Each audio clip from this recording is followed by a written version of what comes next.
हरितालिका तीज व्रत कथा और उसका महत्व।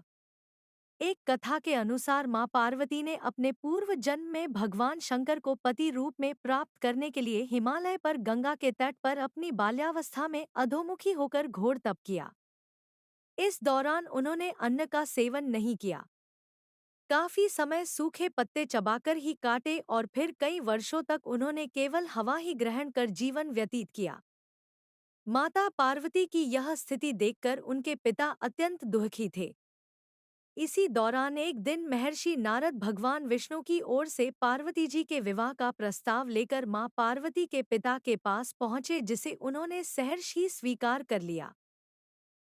पिताजी ने जब बेटी पार्वती को श्री विष्णु जी के साथ उनके विवाह की बात बतलाई तो वे बहुत दुखी हो गईं और जोर जोर से रोने लगी और अपनी सहेलियों के पास जा पहुंची।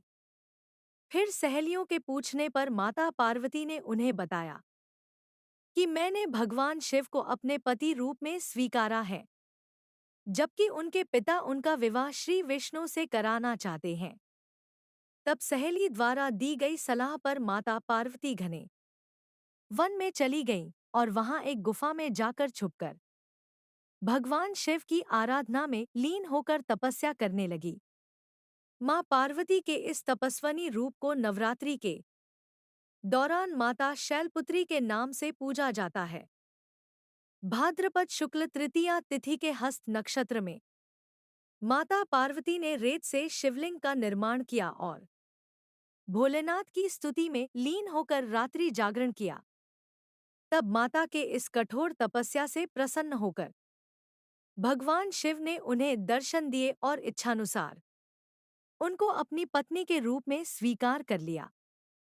मान्यता है कि तब से सभी महिलाएं अपने अखंड सुहाग के लिए इस दिन पूरे विधि विधान पूर्वक पूर्ण निष्ठा से इस व्रत को करती हैं। जो भी महिलाएं इस व्रत को करती है, भगवान शिव और मां पार्वती की तरह उनके बीच अटूट प्रेम बनता है, जो जन्मों जन्मांतर तक रहता है। अपने मन के अनुरूप पति को प्राप्त करती हैं।